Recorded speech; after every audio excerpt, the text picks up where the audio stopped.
A racist police officer brazenly stops a car and shoots a black CIA agent, attempting to conceal his ties to an extremist group. This reckless act not only exposes dark secrets, but also places an entire community in peril. This is not just a story of the battle between justice and injustice. It is a courageous journey to uncover the truth and restore lost trust. But before diving into the story, share where you're watching from, and don't forget to subscribe to the channel to catch more compelling narratives. Crestwood, a quiet town with a population of just 1,542, lies nestled among the vast fields of the American Midwest. From a distance, it looks like a painting from another era. Old wooden houses lining winding streets, a large clock standing still in front of a church, and the sign for Rosie's Cafe swaying gently in the breeze. But to Ethan Carter, this town is far from the peaceful image it portrays. Ethan's faded blue pickup truck rolled slowly past the welcome sign bearing the faded words, "Welcome to Crestwood." Gripping the steering wheel, he silently observed the surroundings. Faces of strangers glanced through his truck windows, their eyes like specters scrutinizing him. Ethan paid no heed. He knew the danger he was stepping into far exceeded the cold stares of Crestwood's residents. Under the guise of an unemployed mechanic seeking a fresh start, Ethan Carter was, in reality, an undercover CIA agent. He had been sent to investigate an extremist group suspected of plotting a major attack. Crestwood, a seemingly quaint and unremarkable town, was the epicenter of this conspiracy. As the truck came to a stop in front of the small house he had rented, Mrs. Martha Whitman, his landlord, stood waiting on the porch. Martha, an elderly but spry woman, eyed Ethan warily. Clad in a thick wool sweater, her frail hands clutched her scarf tightly as if to shield herself. "You're the newcomer, aren't you?" she asked, her tone dry but commanding. "Yes, ma'am. I'm Ethan Carter.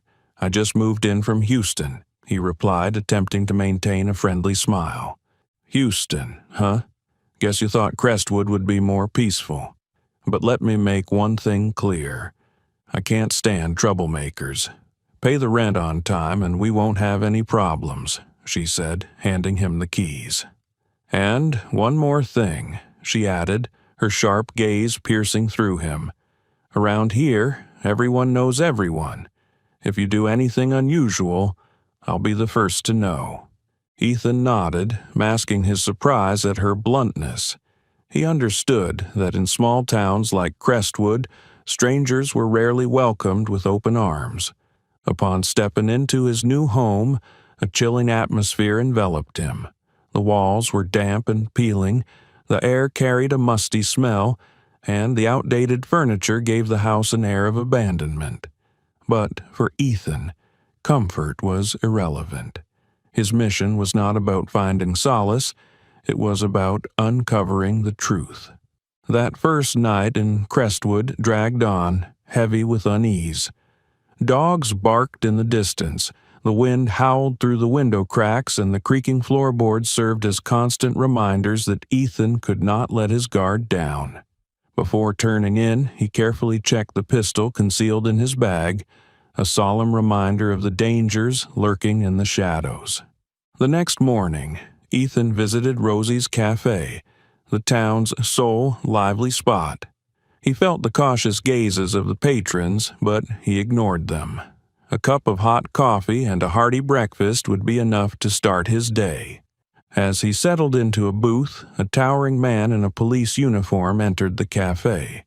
Travis Coleman, the sheriff of Crestwood, immediately noticed Ethan. His sharp eyes scanned the room before locking onto Ethan's seat. "You're the newcomer, right?" Coleman asked in a low, authoritative voice. "Yes, I'm Ethan Carter. Just arrived yesterday. I'm working at Ray Walker's auto shop," Ethan replied evenly.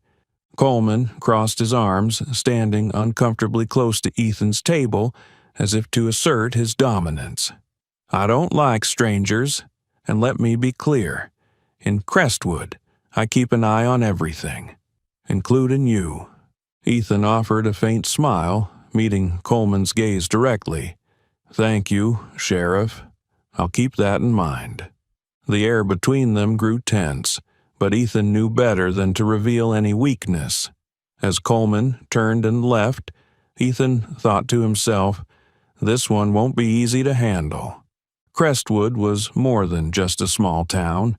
It was a place where every glance and every word carried layers of hidden meaning. Ethan understood that to complete his mission, he had to tread carefully. Every day here could be a matter of life and death. Ethan stood up, leaving the cafe with the unmistakable feeling that every eye was tracking his movements. Crestwood's atmosphere was suffocating, not just because of its size, but due to the pervasive mistrust woven into its fabric. Driving back to the small house he rented from Mrs. Whitman, Ethan noticed the isolation of his residence, situated on the town's edge, bordered by an overgrown lot. As he stepped onto the porch, Mrs. Whitman was already there, leaning against the door frame. Despite the mild weather, she was tightly wrapped in her scarf, her sharp eyes seeming to pierce into Ethan's soul. "How was your first day?" she asked, her gravelly voice carrying its signature authority. "All right, ma'am. I stopped by Rosie's Cafe and met a few people," Ethan replied, keeping his tone light. Mrs. Whitman's mouth curled into a faint, ambiguous smile. "This town isn't always kind to strangers. Folks here are used to keeping to themselves. It might take you a while to get accepted." Ethan nodded, not wanting to prolong the conversation, but Mrs. Whitman wasn't finished. She stepped off the threshold, her gaze drifting toward the overgrown yard where the wind swayed the brittle branches. "My husband used to be a cop here," she said, her voice suddenly heavy. "A good man, but sometimes good people face the worst outcomes." Ethan raised an eyebrow, waiting for her to continue. He knew such stories often carried critical details. "He was killed during a robbery 20 years ago, right in front of our home. And you know what? Not a single person in this town came forward, even though I'm sure someone saw it." Turning to Ethan, her eyes brimmed with a grief that had never faded. "You think small towns are safer? They're not. They just hide their secrets better." Her words left Ethan momentarily speechless. They weren't merely the lament of a grieving widow, but a veiled warning. Crestwood wasn't just a sleepy town. It was a place where darkness thrived under the surface, much like the mission he had been sent to undertake.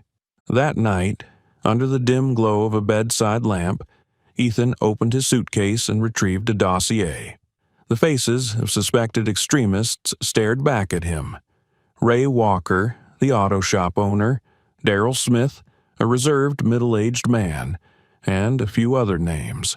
Each was linked to Crestwood, and Ethan's task was to uncover the connections tying them to the terror plot suspected by the CIA.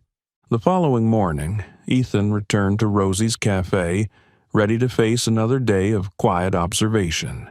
The cafe was quieter than the previous day, with only a few patrons sipping their coffee. Kara Mitchell, the waitress, approached his table with a tentative smile. "Good morning. What will you have today?" she asked, her tone tinged with curiosity.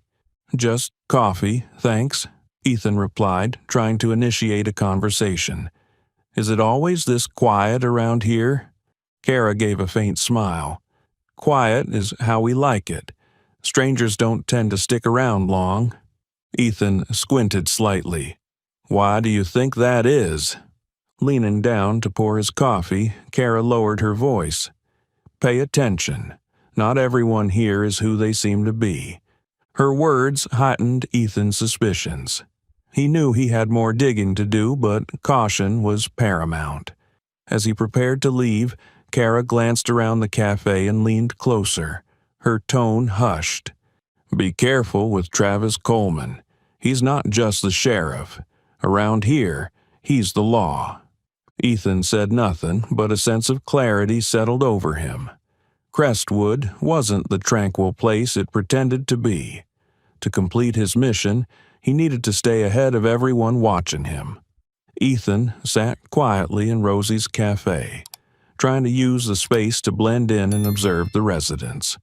Outside, the midday sun streamed through dusty windows, giving everything a nostalgic, vintage glow. The cafe, with its worn leather booths and an old jukebox tucked in the corner, maintained its 1960s charm. Kara Mitchell, a young waitress, approached wearing a crisp white apron tied tightly around her waist, a notepad in hand. Her bright brown eyes and neatly tied-back hair gave her an approachable appearance, but there was a hint of caution in her gaze. She set down a steaming cup of coffee in front of Ethan, staring at him intently. "Back so soon?" she asked, her tone slightly probing. "Strangers around here don't usually visit twice in one day." Ethan smiled, taking a sip of the coffee before responding. "Good food, decent coffee. Plus, I'm trying to get to know the town. It seems people aren't too welcoming of newcomers." Kara let out a short laugh, though her eyes swept over the room, checking if anyone was listening. "Crestwood isn't like other places. Folks here prefer to keep to themselves. They don't like outsiders poking around." Leaning forward slightly, Ethan kept his tone casual but serious. "You seem to know a lot about this town. Anything I should be aware of?" Kara opened her mouth to reply, but her expression suddenly shifted. She stood upright, her face tense. Ethan followed her gaze and immediately understood why. The door to the cafe had swung open, and Sheriff Travis Coleman stepped inside. Coleman, tall and broad in his impeccably pressed uniform, entered as if he owned the place. His boots echoed against the tiled floor, silencing the scattered conversations in the room. All eyes turned to him momentarily before quickly averting, as though avoiding attention was a survival tactic. From across the room, Ethan studied Coleman and instantly recognized the man's commanding, no-nonsense demeanor. Coleman walked directly to the counter, ordered a coffee, and then turned, his sharp eyes locking on Ethan. His gaze was cold, unapologetically hostile. He approached Ethan's table, his large frame casting a shadow across the window's light. "Carter, right?" Coleman asked in a low, heavy voice that carried throughout the cafe. Ethan looked up, offering a polite smile. "That's me, Ethan Carter. You must be the sheriff. Just moved here." Coleman crossed his arms, his piercing gaze fixed on Ethan. "I hear you're working over at Ray Walker's garage. How long have you known Ray?" Ethan remained calm, taking another sip of coffee before answering. "Never met him before. Just looking for work and a fresh start." Coleman smirked, the kind of smile that held no warmth. "Starting fresh in Crestwood? Interesting choice. Let me make something clear. We don't take kindly to troublemakers here." "Trouble isn't in my plans," Ethan replied, his tone steady and firm. He met Coleman's gaze directly, refusing to be intimidated. The sheriff held his silence for a few seconds before leaning closer, lowering his voice so only Ethan could hear. "I don't know why you're here, Carter, but just know I've got eyes on everything in this town, including you." With that warning, Coleman straightened up and walked out, the door slamming shut behind him. The encounter, though brief, left an unmistakable tension lingering in the air. Kara returned to Ethan's table shortly after, placing a plate with a sandwich in front of him. She didn't speak at first, but her eyes conveyed volumes. "Something on your mind?" Ethan asked, encouraging her to open up. Kara glanced around the room again before leaning in closer. "Sheriff Coleman isn't just the law here. He is the law. If you're not careful, he'll make sure you're gone." Ethan frowned, sensing the weight in her words. "I just want to do my job and live peacefully." Kara gave a faint, humorless laugh. "In Crestwood, no one lives peacefully unless Coleman allows it." Ethan studied her for a long moment, trying to read more in her expression. But before he could press further, Kara stepped away, returning to her duties. It was clear she knew more than she was letting on, and that only fueled Ethan's resolve. He realized Coleman wasn't just a powerful sheriff. He was a pivotal piece in a much larger puzzle Ethan needed to solve. Crestwood was proven to be far more dangerous than Ethan had anticipated. Yet he understood that to succeed, he had to maintain his cover flawlessly and always stay one step ahead of those watching him. The next morning, Ethan drove his battered pickup truck to Walker's Auto Shop, located on the outskirts of Crestwood. From the outside, the garage looked unremarkable, a weathered metal building with large roll-up doors and a faded sign. But Ethan knew that behind its unassuming exterior lay a network of shady dealings he needed to uncover. When Ethan entered, the garage's owner, Ray Walker, was waiting. A stocky man with sharp, calculating eyes, Ray greeted Ethan with a curt nod and a wry smile. "Carter, right on time." "Good. We don't tolerate latecomers around here," Ray said, tossing a grease-stained rag at Ethan. "The work's straightforward. Just do as you're told." Ethan nodded, keeping his demeanor neutral but eager, the persona of a hard-working newcomer. He moved to the workbench where two other mechanics were busy with a worn-out truck. Jake Turner, tall and wiry with messy black hair, paused to wipe grease off his hands and gave Ethan a scrutinizing look. "New guy, huh?" Jake asked in a raspy voice. "Where are you from?" "Houston," Ethan replied succinctly, grabbing a wrench and examining a nearby vehicle. Darrell Smith, a burly man with a stoic expression, didn't say a word, but studied Ethan with a cold, lingering gaze before turning back to his work. The lack of warmth from either man didn't surprise Ethan. He suspected they might be connected to the extremist group he was investigating, and their wariness toward a stranger was expected. In the days that followed, Ethan quietly observed while avoiding drawing attention to himself. The garage functioned like a typical repair shop on the surface, but occasional irregularities didn't escape his notice. Large trucks would arrive late at night, unloading crates no one was allowed to open. Conversations between Ray, Jake, and Darrell would abruptly change or cease entirely whenever Ethan came near. One evening, while working on a truck in the back of the shop, Ethan overheard hushed voices coming from Ray's office. Though the words were muffled, phrases like shipment, bridge, and timeline caught his attention, intensifying his suspicions. Ethan knew he needed time and a solid opportunity to delve deeper into the garage's operations. However, he was acutely aware that a single misstep could blow his cover. Late one evening, after most employees had gone home, Ray approached Ethan. Wearing a battered baseball cap and holding a lit cigarette, Ray's face was illuminated by the harsh glow of the overhead lights, emphasizing his deeply etched features and calculating stare. "Carter, I need you to handle something for me," Ray said, his tone void of emotion. "There's a shipment that needs to be delivered a few miles out.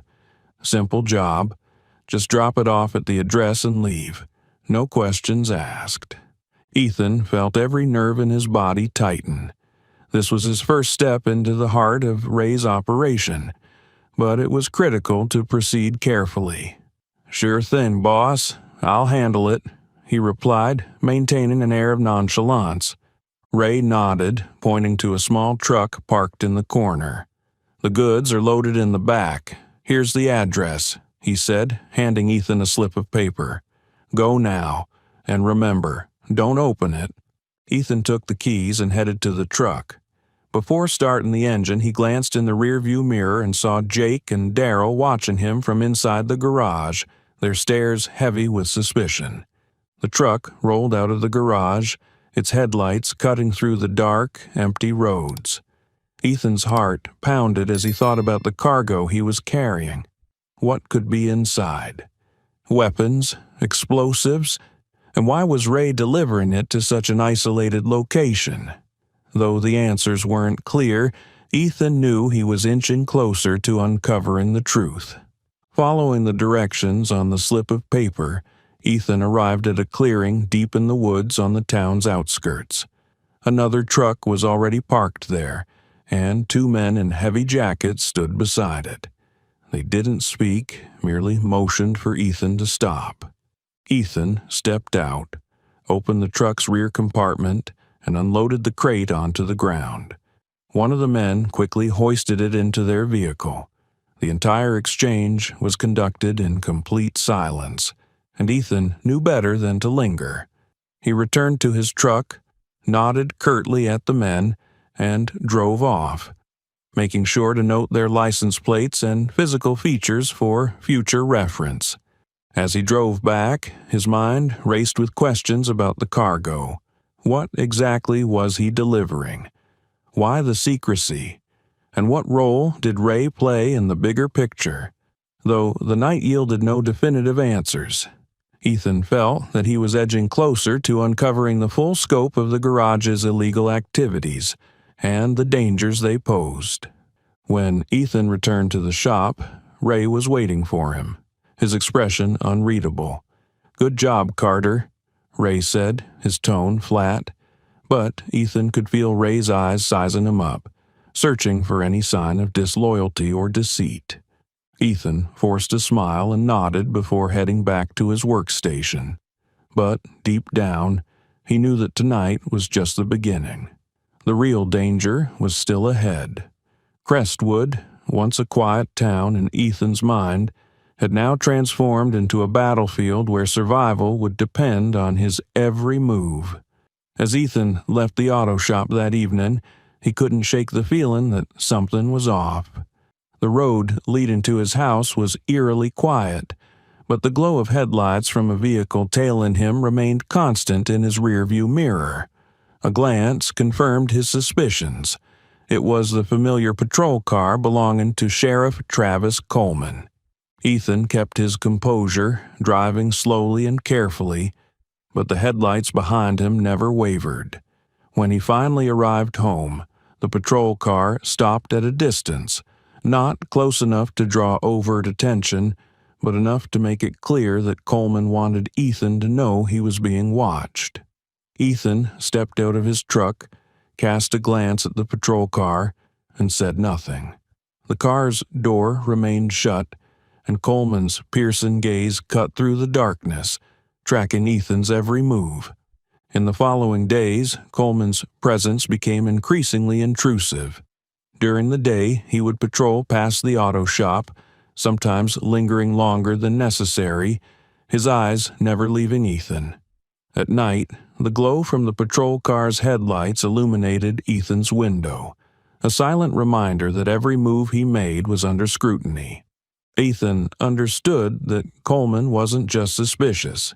He was actively applying pressure, hoping to intimidate him into making a mistake. But instead of deterring him, it only strengthened Ethan's resolve. Late at night, he began to explore the area around the auto shop, searching for more evidence of Ray Walker's underground activities. During one of these surveillance runs, Ethan observed something significant. Coleman meeting privately with Ray behind the shop, in a spot carefully shielded from streetlights. From a distance, Ethan used a small pair of binoculars tucked in his jacket. The meeting was brief but telling. Coleman and Ray spoke in hushed tones, their gestures hurried and deliberate. At one point, Coleman handed Ray something, a manila envelope or perhaps a stack of papers, before they parted without further exchange. The scene illuminated a critical piece of the puzzle Ethan was piecing together. Coleman wasn't just an antagonistic sheriff suspicious of outsiders. He was an integral player in the extremist group's network. His role appeared to involve shielding or supplying information to ensure the group's plans went smoothly and without interference. The next day, as Ethan exited a grocery store in the town's center, he found Coleman leaning against his patrol car, waiting with an air of calculated menace. It was clear the sheriff had been anticipating this encounter.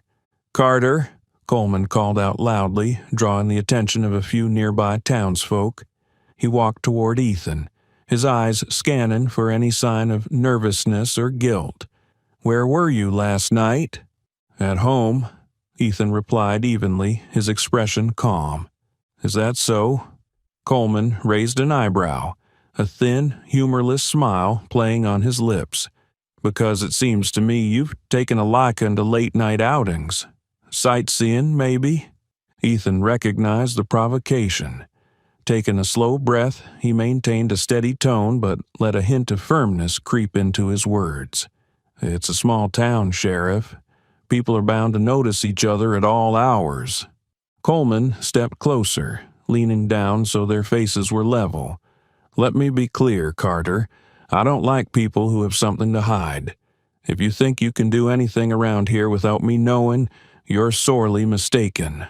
Ethan held Coleman's gaze, betraying no hint of fear. "I have nothing to hide, Sheriff. I'm just a mechanic trying to make a living." Coleman smirked, though the gesture held no warmth. "Don't let me catch you where you shouldn't be, Carter, or you'll find out why I've held on to this badge for so long." As Coleman strode away, Ethan noticed a few townspeople watching from a distance, their expressions a mix of curiosity and wariness. He realized the confrontation was more than a warning. It was a message that Coleman would go to any length to protect his position and secrets. That night, when the patrol car's headlights once again illuminated the front of Ethan's house, he sat in the dark, peering through the curtains. He knew he had to act quickly. Coleman wasn't just a domineering sheriff. He was part of the conspiracy Ethan was determined to unravel. And if he wasn't careful, this battle could end before he had a chance to uncover the truth. After days of being under Coleman's relentless surveillance, Ethan knew he couldn't afford to wait any longer. He needed concrete evidence to expose not only Ray Walker and the extremist group, but also Coleman's involvement in their operation. The fragments of information he had gathered so far only painted part of the picture, but Ethan felt he was closing in on the heart of the conspiracy. One night, while working late at the shop, Ethan noticed Ray, Jake, and Daryl slipping into the back area without a word. Their absence for an extended period piqued Ethan's suspicion. Quietly, he decided to follow them. Guided by the dim glow of a hanging bulb at the far end of the shop, Ethan found a steel door he hadn't noticed before. The door led to a narrow staircase, each step echoing in the confined space. At the bottom, Ethan entered a spacious room that was not part of a standard auto repair operation. Under the harsh glare of fluorescent lights, he saw rows of wooden crates stacked neatly against the walls, all marked with labels reading fragile or industrial supplies. But what caught his attention was the large table in the center. Spread across it was a detailed map of Crestwood with a red circle drawn around the town's main bridge, its critical connection to surrounding areas.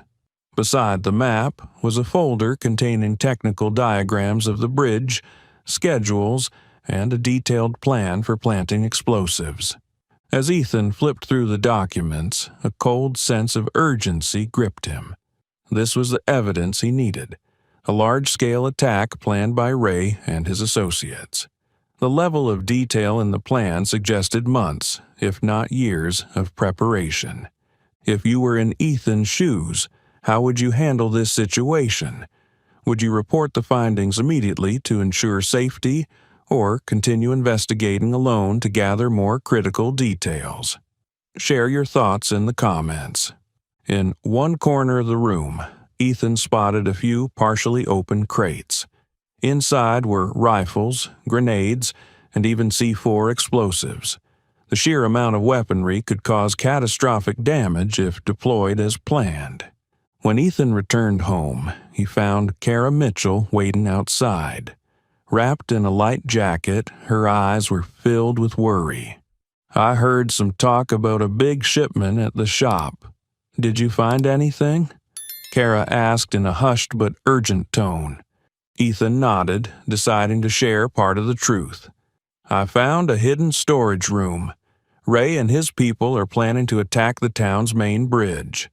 Kara's face went pale, though she didn't seem entirely surprised. "I've suspected something for a while.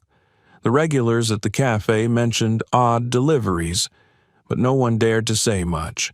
I'll help you, Ethan. I can listen in on conversations and report back to you." Ethan appreciated her willingness to assist, but knew it put her at great risk. "Be careful. If they suspect you, it could get dangerous."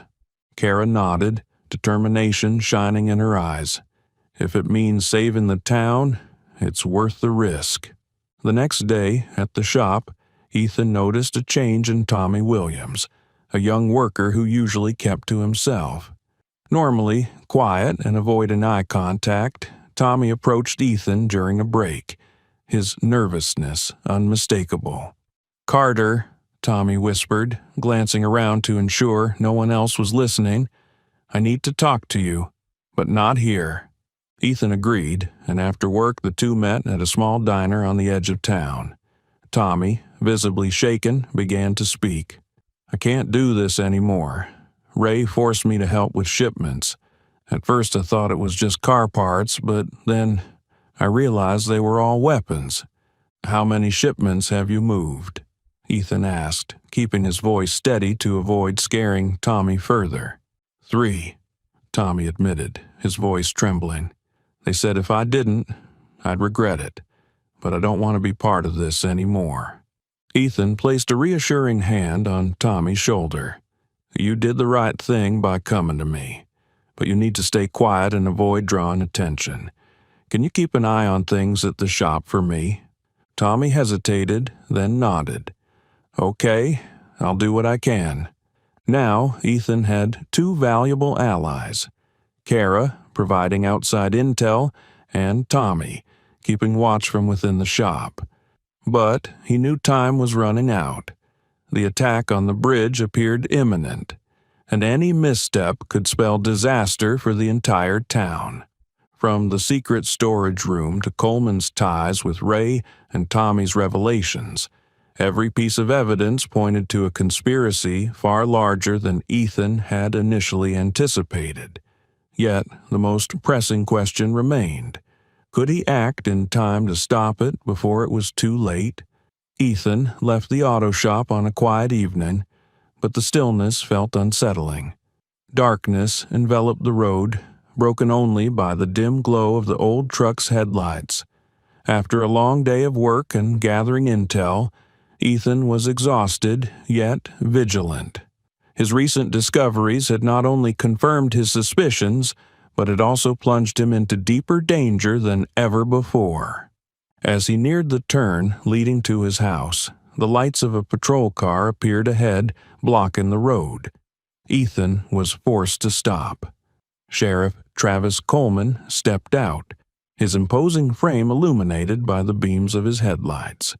Ethan sighed, realizing this was no coincidence. Coleman stood in front of Ethan's truck, hands on his hips, his piercing gaze cutting through the night. "Out of the truck, Carter," he commanded, his voice heavy with menace. Ethan had no choice but to comply. He stepped out, keeping his demeanor calm while not breaking eye contact with Coleman. "What's the issue, Sheriff?" he asked, his tone measured. Coleman moved closer, stopping just a few feet away. "I told you, Carter, I'm keeping my eye on you. And now I'm sure you're not just some mechanic." Ethan didn't flinch, even though the situation was becoming increasingly precarious. I don't know what you're talking about. I'm just doing my job. Don't play games with me, Coleman growled, his face flushed with anger. I know you snuck into the restricted area at the shop. What are you trying to do? Cause trouble? Sabotage? Ethan held his steady gaze, though his heart pounded in his chest. I haven't done anything, Coleman. If you have evidence, feel free to present it. His response only infuriated Coleman further.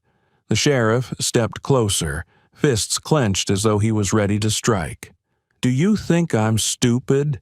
You don't belong here, and I won't let you destroy everything I've built. Suddenly, the situation escalated. Coleman drew his gun from his holster, aiming it directly at Ethan. His eyes burned with anger and determination as if he had made an irreversible decision. Put the gun down, Coleman, Ethan said, his voice firm and steady. You're making a mistake. But Ethan's words didn't reach him. In the tense moment that followed, Coleman pulled the trigger. The shot rang out in the night, and Ethan felt a sharp, searing pain in his right shoulder. Staggering, he struggled to stay on his feet before collapsing to the ground. Blood soaked through his shirt, and his breaths came in short, ragged gasps. Not far away, Tommy Williams was driving home from the shop. The lights of Coleman's patrol car and the sound of the gunshot stopped him in his tracks. Watching from the shadows, Tommy was stunned by what he had just witnessed. He realized Ethan needed help immediately.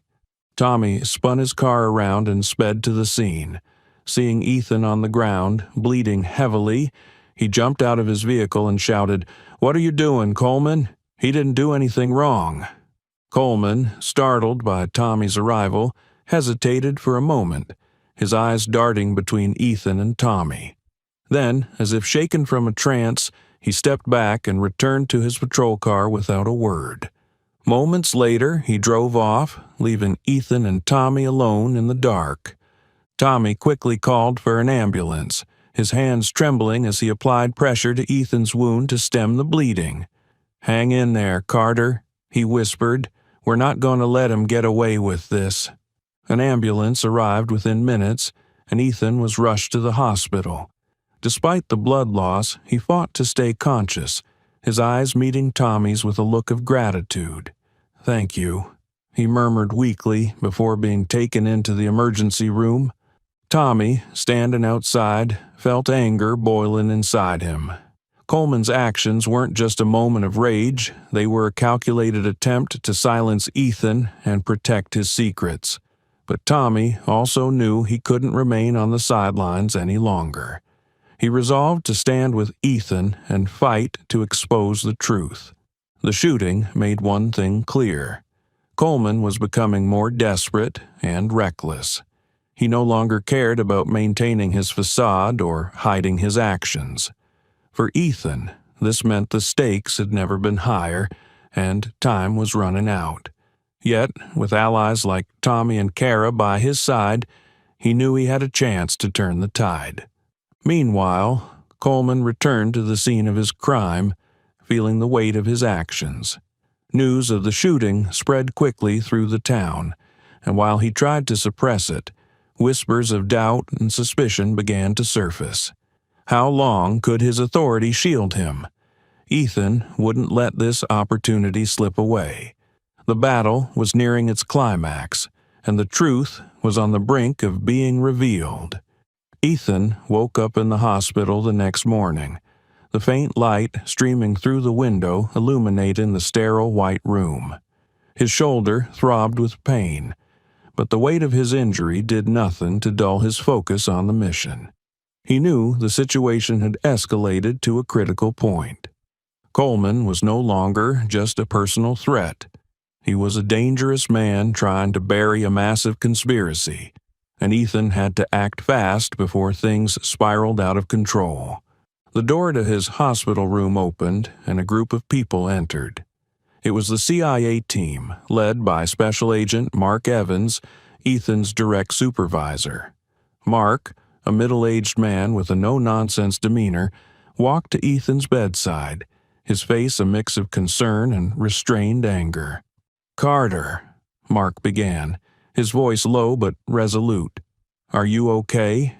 Ethan nodded, struggling to sit up despite the sharp pain that made him wince.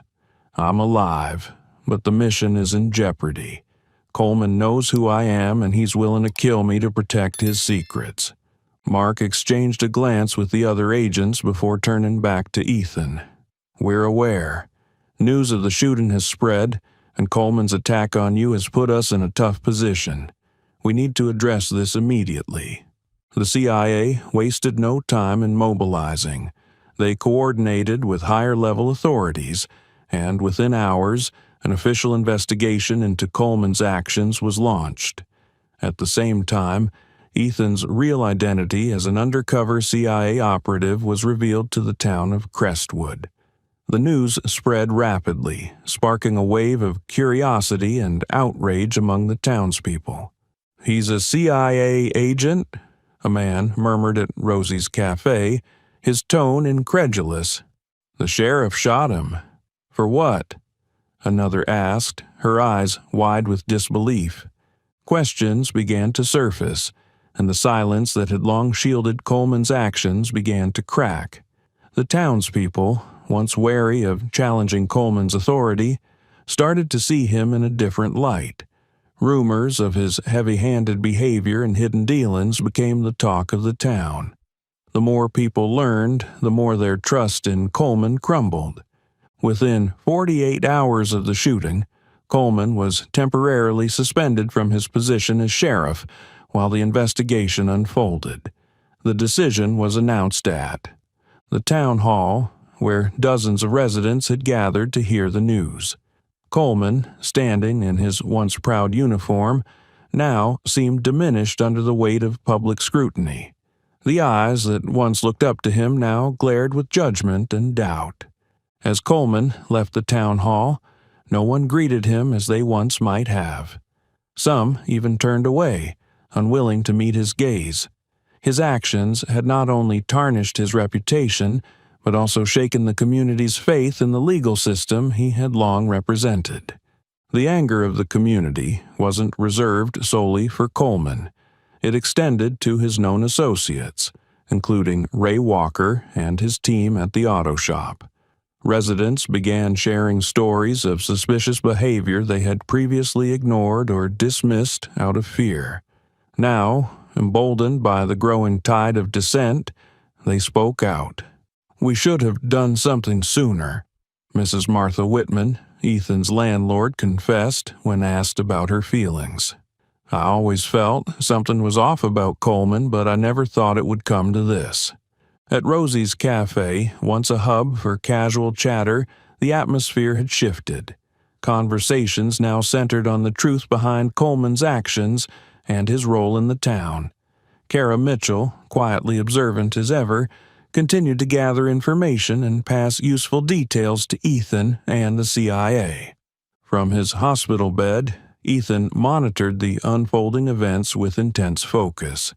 Despite his injury, he maintained constant communication with Mark and the team, sharing additional intel about the planned attack on the town's bridge that he had uncovered in the secret warehouse.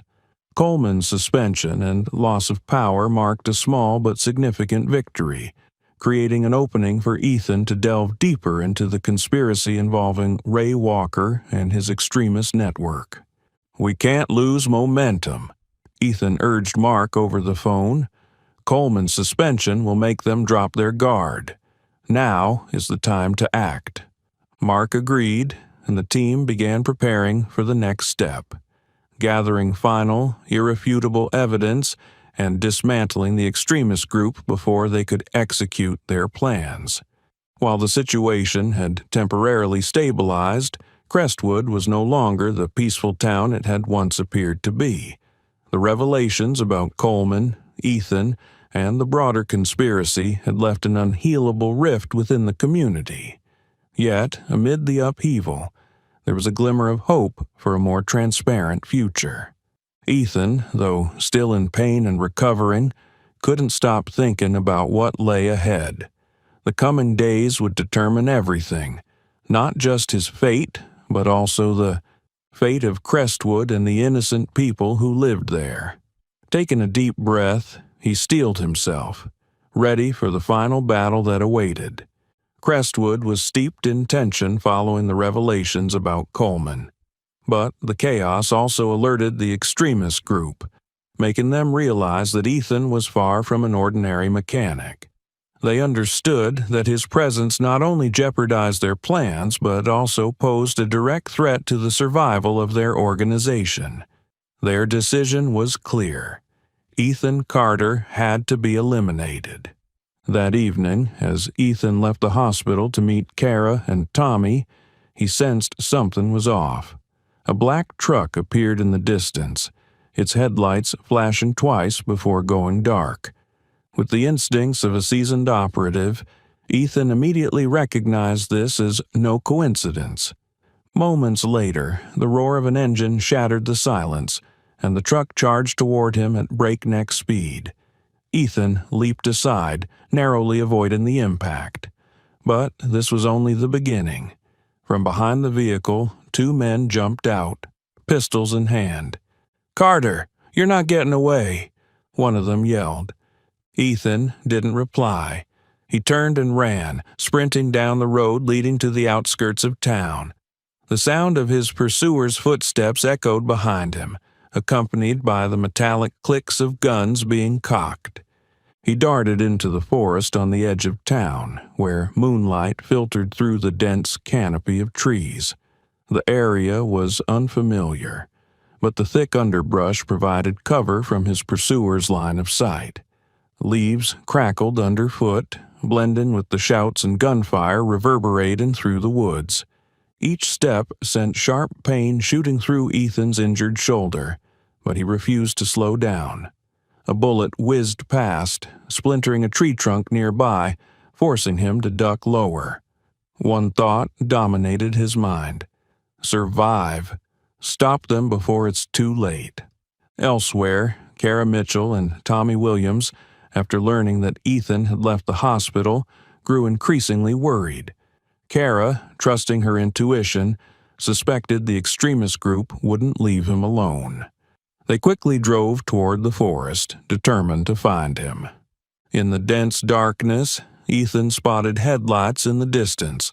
Initially wary, he relaxed when he heard Kara calling his name. He rushed out of the woods, flagging down their car. "Ethan!" Kara shouted, throwing open the door. "Get in, now!" Before Ethan could climb into the car, gunshots rang out from behind. His pursuers had found him. Tommy, behind the wheel, shouted, "Duck down! I'll try to hold them off." Ethan and Kara scrambled into the vehicle, and Tommy floored the accelerator, the engine roaring as they sped into the night.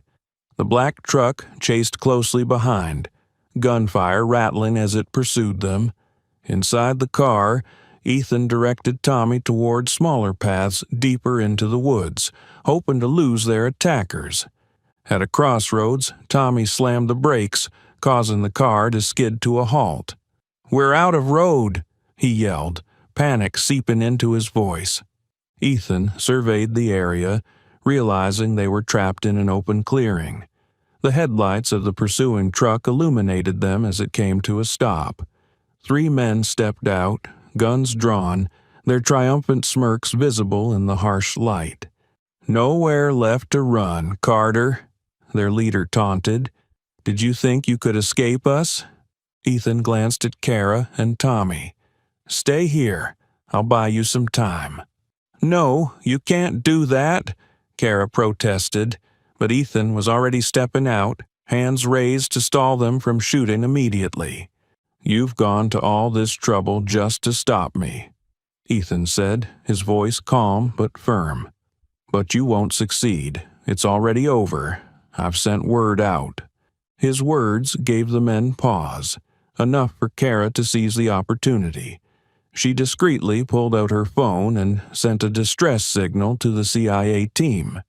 Meanwhile, Tommy rummaged through the car's trunk, searching for anything he could use as a weapon. Just as the standoff seemed to reach a breaking point, The sudden glare of helicopter searchlights bathed the clearing in bright white light. The whir of rotors filled the air, followed by a commanding voice from a loudspeaker. "Freeze! You are surrounded!" The extremist group panicked, but before they could flee, CIA vehicles swarmed the clearing, agents pouring out to subdue them. Ethan dove back into the car, pulling Kara and Tommy into safety as the agents secured the group. A loud explosion erupted from the extremists' truck, but fortunately, no one was injured. The group was fully neutralized, leaving the clearing lit by the strobe lights of emergency vehicles. Exhausted and wounded, Ethan felt a rare sense of relief as Ray Walker, the mastermind of the conspiracy, was handcuffed and led away. Kara and Tommy stood beside him, their expressions a mix of worry and pride. "We did it," Tommy said, his voice thick with emotion. "But this isn't over yet, is it?" Ethan shook his head, his gaze fixed on the distant glow of the town's bridge lights. "No, they still have a bigger plan, and we have to stop it before it's too late." As Ray Walker was escorted into a CIA vehicle, Ethan knew the mission was far from over. The captured individuals were only a piece of the larger plot, and he needed to quickly uncover the remaining threads. Amid the chaos of the operation, Ethan approached Special Agent Mark Evans with unwavering determination. "Ray isn't the end of this," Ethan said urgently. "The bridge bombing plan is still active. We need to find the exact time and target before it's too late." Mark nodded and handed Ethan a file recovered from the secret warehouse.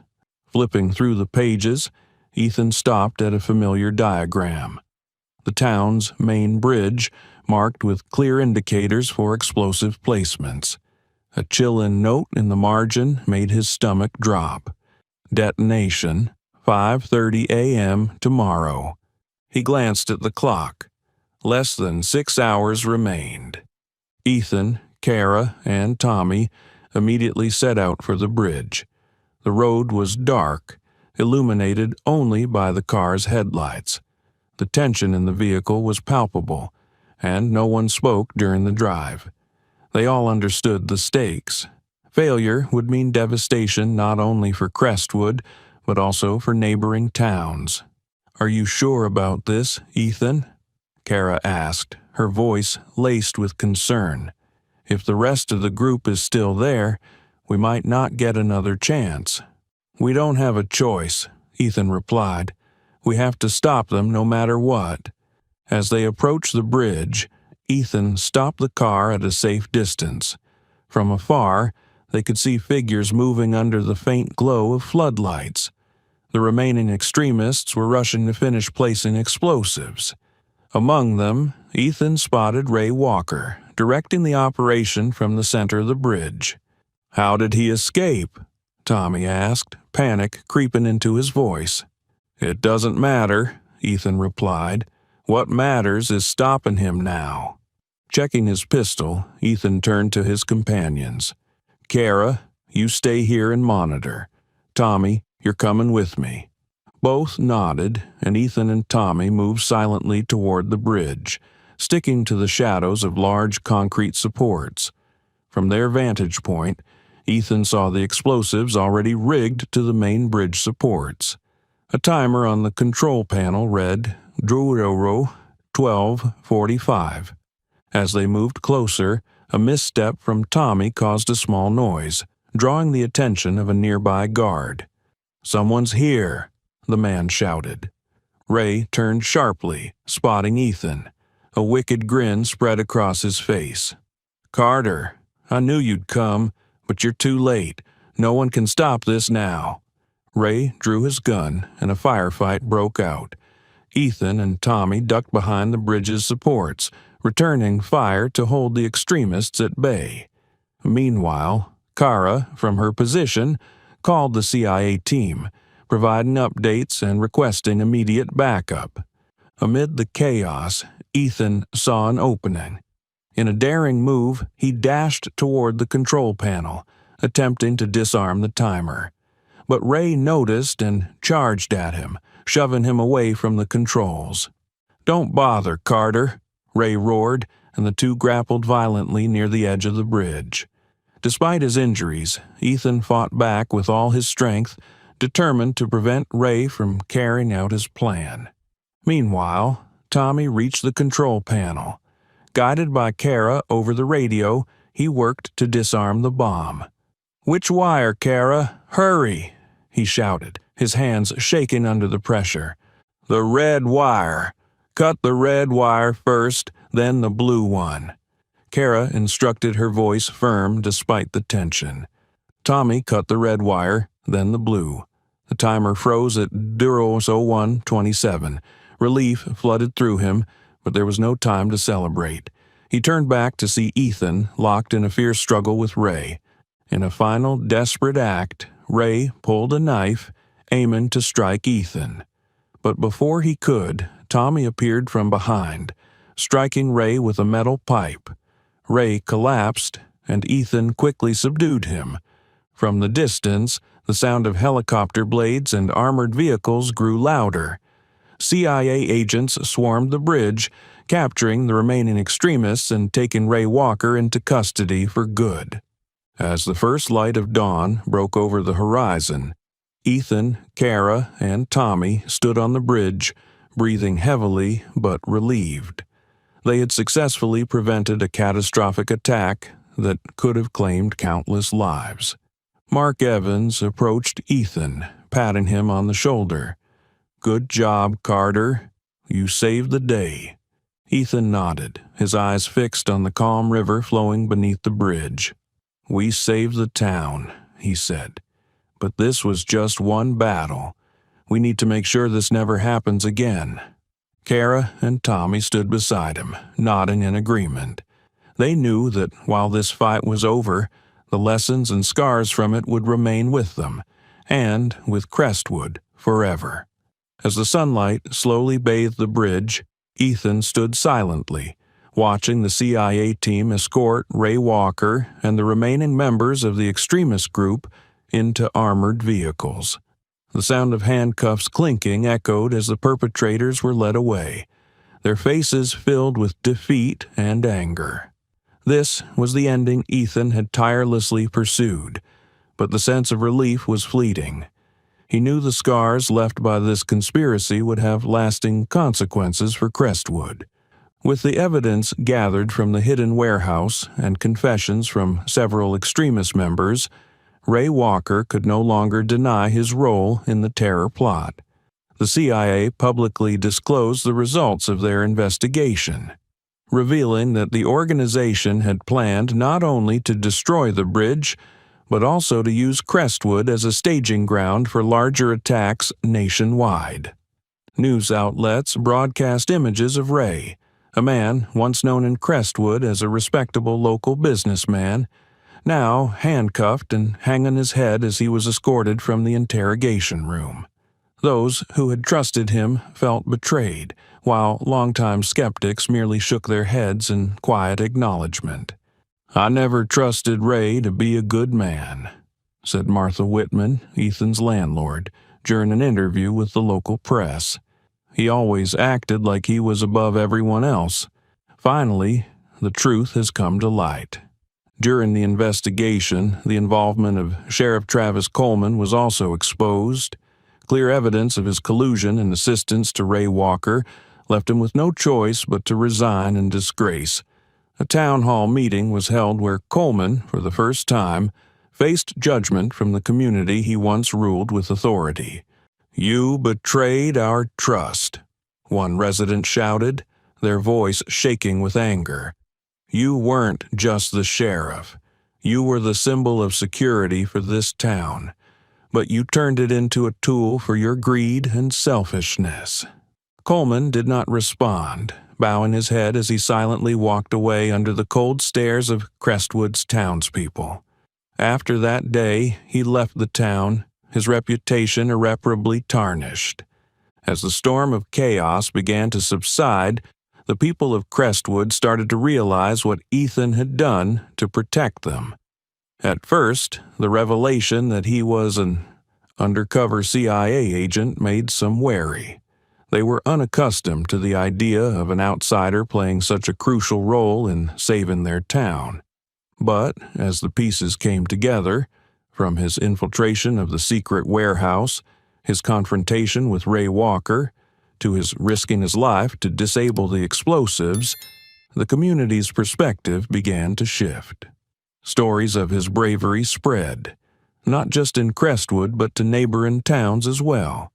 At Rosie's Cafe, once a hub of suspicious glances directed at Ethan, the atmosphere now buzzed with admiration.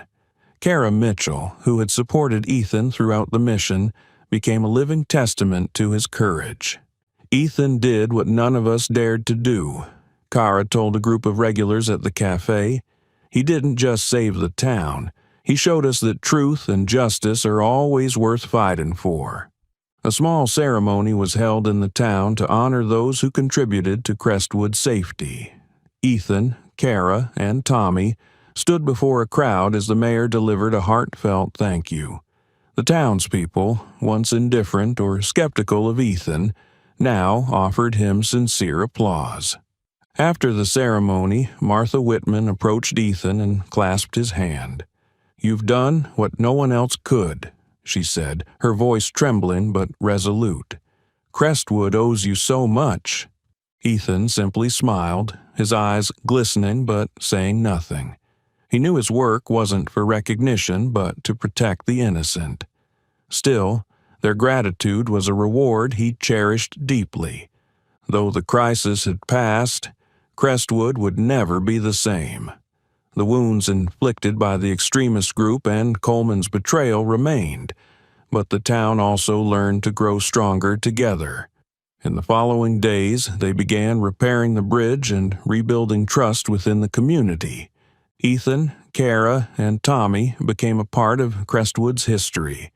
And though Ethan knew he would have to leave to continue his work as an agent, he also knew a part of him would always remain tied to Crestwood. A week after the ceremony, Ethan lay in his hospital bed, morning light streaming through the window. His shoulder wound had been well cared for, and the doctor assured him he would make a full recovery within a few weeks. Yet there was no relief in his heart. The events at Crestwood still played vividly in his mind, from tense confrontations and near escapes to the grateful faces of the townspeople when it was all over. The door to his room opened, and Kara Mitchell entered with a bouquet of fresh flowers. She smiled as she saw Ethan sitting up, looking healthier than when she'd last seen him. "You're looking better," she said, placing the flowers on the table beside him. "I thought you'd appreciate something softer than guns and explosives." Ethan chuckled, gently touching his shoulder where the wound still ached. "Thanks to you and Tommy, I'm able to sit here. I owe you both. You were braver than many people I've known." Kara shook her head, her eyes filled with admiration. "No, Ethan, you taught us that. Before this, I never thought I could do what we did. But watching you fight, not just to survive but to protect people you didn't even know, made me realize that courage is something anyone can find if they're willing to face the challenge." The day Ethan was discharged from the hospital, Tommy Williams and several Crestwood residents gathered outside to see him off. Tommy, his eyes bright with gratitude, handed Ethan a small box. "It's just a little something," Tommy said hesitantly. "I made it myself. A wooden badge, like the town's emblem. I thought you might want to remember us." Ethan opened the box to find a finely carved wooden badge depicting Crestwood's bridge with the words "Courage and Truth" inscribed beneath. He was deeply moved, momentarily lost for words. "Thank you, Tommy," he finally said, his voice steady but filled with emotion. "I'll always remember you." Before leaving, Ethan shared a final meal with Kara and Tommy at Rosie's Cafe, the site of so many pivotal moments in his journey. The cafe, once a place of suspicion and tense silence, was now filled with lively conversations and laughter.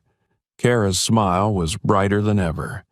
As they sat together, Ethan looked around, trying to imprint every detail of the town he had grown to care for. "Crestwood is a special place," he said. "It's not just changed because of what we did. It's changed because of you. Because you stood up, faced your fears, and decided to protect what's right." Kara tilted her head, her eyes brimming with gratitude. "You showed us the way, Ethan. We won't forget." Ethan smiled. "Doing the right thing often comes at a high cost, but it's always the most worthwhile choice." As Ethan drove away from Crestwood, memories of the past weeks flooded his mind. From the townspeople's initial hostility, the dangers and betrayals he faced, to the final moments when everyone united for a common goal. All had become an unforgettable chapter in his story.